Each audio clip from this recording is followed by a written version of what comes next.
देखिए जी, आज का टॉपिक है मेथड ऑफ चार्जिंग, आवेशित करने की विधियां। तो देखिए, आवेश जो हमको किसी पदार्थ को क्या करना है, आवेश उस पे पॉजिटिव चार्ज लाना है या निगेटिव चार्ज लाना है, तो उसका दो तरीका है। यानी कि चार्जिंग का दो तरीका है। एक तरीका क्या है जी, छूकर यानी कि स्पर्श के द्वारा, और दूसरा क्या तरीका है जी, बिना स्पर्श के द्वारा। यानी आपके पास दो तरीका है किसी पदार्थ को आवेशित करने का, एक छूकर कर सकते हैं और एक बिना छुए। तो स्पर्श के द्वारा दो तरीका है जी। पहला तरीका है फ्रिक्शन यानी कि घर्षण। दूसरा तरीका क्या है जी, कंडक्शन यानी कि चालन। ये दोनों तरीका में छूकर हम पदार्थ को आवेशित करेंगे कि बिना छुए, छूकर। और इसमें क्या तरीका है जी, इसमें जो तरीका है उसका नाम क्या है, इलेक्ट्रोस्टैटिक इंडक्शन।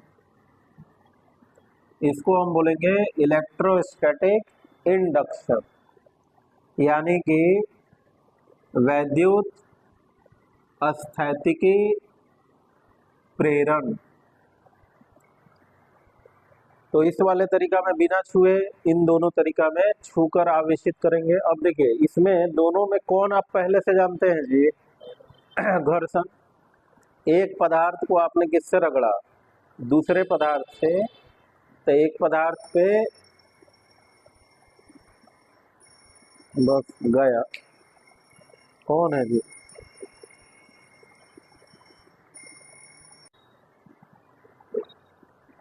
ठीक है जी। तो ये वाला जो तरीका है, ये आप पहले से पढ़ चुके हैं कि एक पदार्थ को दूसरे पदार्थ से क्या किया, रब किया, एक पे पॉजिटिव और एक पे निगेटिव। अब हम इस पे थोड़ा सा ध्यान देंगे, चालन पे। अब चालन नामक विधि में क्या होता है, जरा देखिए। मान लीजिए कोई रॉड है आपके पास, जैसे मान लीजिए प्लास्टिक का रॉड है। तो प्लास्टिक के रॉड पे कौन सा चार्ज होता है जी, बताओ, निगेटिव होता है हमेशा। इस पे क्या होता है, निगेटिव। तो मान लीजिए इस पे निगेटिव चार्ज है। अब जरा बताइए कि ये सारे चार्ज एक दूसरे को अट्रैक्ट यानी आकर्षित करेंगे कि विकर्षित करेंगे, विकर्षित करेंगे। तो सवाल है, सबसे ज्यादा विकर्षण का बल कौन सा आवेश अनुभव कर रहा होगा, बताइए। बीच वाला, या सबसे किनारे वाला, या सबसे किनारे वाला इधर। बीच वाला, बीच वाला को ये जितना से विकर्षित करेगा, ये भी तो उतना ही से विकर्षित करेगा जी। तो बीच वाले पे तो कुल बल शून्य हो जाएगा। हाँ, किनारे वाला। सबसे ज्यादा विकर्षण का बल कौन सा आवेश अनुभव करेगा जी, किनारे वाला। ये तीनों को देखिए, इस तीनों को ये सब मिल के क्या करेगा जी, ढकेलेगा। इस तीनों को मिल के भी ये तीनों को ये सब मिल के क्या करेगा जी, ढकेलेगा। तो सवाल ये है कि ये बाहर क्यों नहीं जा पा रहा है, ये बाहर क्यों नहीं जा पा रहा है। जब इसको ये सब मिल के ढकेल रहा है, तो ये बाहर क्यों नहीं जा रहा है, क्यों नहीं ढकला जा रहा है। तो इस प्रश्न का उत्तर क्या है जी, सबसे पहले आप बताइए, आवेश चालक में एक स्थान से दूसरे स्थान जाता है कि अचालक में। आवेश कहाँ गति करता है, चालक नाम के पदार्थ में कि अचालक में, चालक में। और यहाँ क्या है, हवन है जी, वायु है, वायु चालक होता है कि अचालक? अचालक होता है, तो ये आवेश हवा में जाएगा, तो जाना इसको चाहिए था बाहर, लेकिन नहीं जा पाएगा क्योंकि इसको रास्ता है कि नहीं है? नहीं है। अब मान लीजिए यहाँ भी एक पदार्थ है, तो यहाँ मान लीजिए पदार्थ है और ये पदार्थ उदासीन है, यानी कि न्यूट्रल। हमने पढ़ाया था आपको, न्यूट्रल का मतलब क्या है? कुल आवेश इस पे कितना होगा? 0। अब कुल आवेश 0 क्यों है जी? जितना पॉजिटिव है उतना ही निगेटिव है। यानी कि मान लीजिए इसमें अगर 4 पॉजिटिव है तो जरूर 4 निगेटिव, यानी कि जितना इलेक्ट्रॉन होगा उतना ही क्या होगा? प्रोटॉन। इसलिए ये क्या है भाई? उदासीन, न्यूट्रल। अब हमने क्या किया? हमने क्या किया कि इस आवेशित छड़ को उदासीन पदार्थ से स्पर्श करा दिया, यानी कि ऐसे ऐसे स्पर्श करा दिया भाई।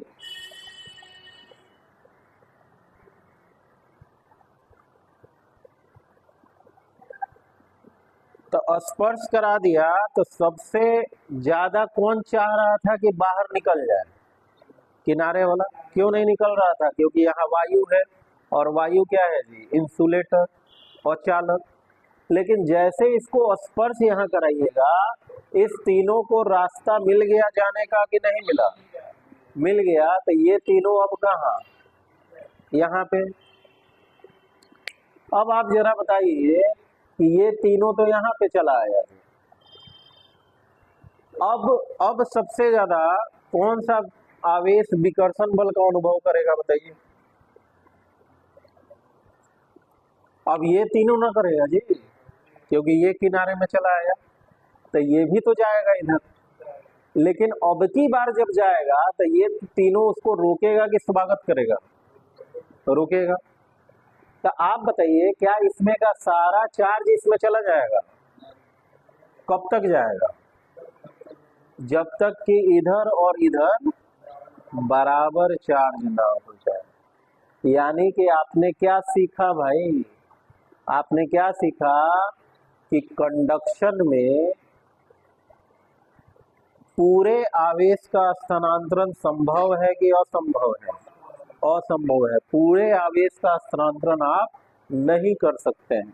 कंडक्शन में पूर्ण आवेश का स्थानांतरण असंभव है। तो फिर कितना स्थानांतरण होगा भाई? कितना स्थानांतरण होगा? जब तक कि दोनों पिंड में बराबर आवेश ना जाए। और कौन से पिंड से कौन से पिंड में आवेश गमन करेगा? कौन से पिंड में कौन से पिंड तक आवेश गमन करेगा? ज्यादा आवेश वाला पिंड से कहाँ जाएगा आवेश? कम आवेश वाले पिंड की तरफ। कब तक जाएगा? जब तक दोनों पिंड में आवेश बराबर ना हो जाए। जैसे मान लीजिए एक गोला है और इस पे मान लीजिए कितना कूलम्ब चार्ज है जी? 20 कूलम्ब। आप सब लोग जानते हैं चार्ज का यूनिट क्या होता है, मात्रक क्या होता है? कूलम्ब। ये 10वीं कक्षा से आप पढ़े हैं। मान लीजिए इस पे कितना चार्ज है जी? +10 कूलम्ब। अब दोनों को हमने तार से जोड़ दिया, तो बताइए कौन वाले पिंड से आवेश जाएगा? पहले वाले से जाएगा। और कहाँ जाएगा? दूसरे वाले पे। कब तक? जब तक दोनों पे बराबर ना हो जाए। तो इस पे आवेश घटेगा कि बढ़ेगा? घटेगा। और इस पे आवेश, अब सवाल ये है कि कितना घट के हो जाएगा और कितना बढ़ के हो जाएगा? बताइए। तो इसका बड़ा सरल तरीका है, आप दोनों आवेश को जोड़ दीजिए और जोड़ के कितना से भागा दे दीजिए, तो बताइए कितना हो जाएगा? यानी कि इस पे घट कर कितना हो जाएगा? 15। इस पे बढ़ कर कितना हो जाएगा? 15। अब आवेश का स्थानांतरण होगा कि नहीं होगा? अब आवेश का स्थानांतरण नहीं होगा। अब दूसरा एग्जांपल देखिए जरा। मान लीजिए इस पे 20 कूलम्ब है और इस पे 100 कूलम्ब है, तार हमने जोड़ दिया, बताइए किस पे घटेगा किस पे बढ़ेगा, बोलो। घटने बढ़ने के बाद आवेश कितना हो जाएगा बताइए, स्थानांतरण के बाद कितना हो जाएगा, तो पहला आवेश प्लस भागा 2 यानी कि 80 भागा 2 यानी कि 40, यानी इस पे बढ़कर कितना हो जाएगा 40, इस पे भी घट के कितना हो जाएगा 40। अब जरा देखिए, अब स्थानांतरण होगा, चालन के बाद स्थानांतरण हुआ नहीं हुआ। अब आप जरा बताइए, स्थानांतरण के पहले दोनों आवेश को जोड़ के बताइए, स्थानांतरण होने के पहले कुल आवेश कितना था 30, स्थानांतरण के बाद 30, स्थानांतरण के पहले 80, स्थानांतरण के बाद भी 80, क्योंकि आवेश को ना हम उत्पन्न कर सकते हैं ना ही नष्ट कर सकते हैं, इसलिए स्थानांतरण के पहले जितना कुल आवेश होगा स्थानांतरण के बाद भी उतना ही कुल आवेश होगा। नोट कीजिए जरा इसको।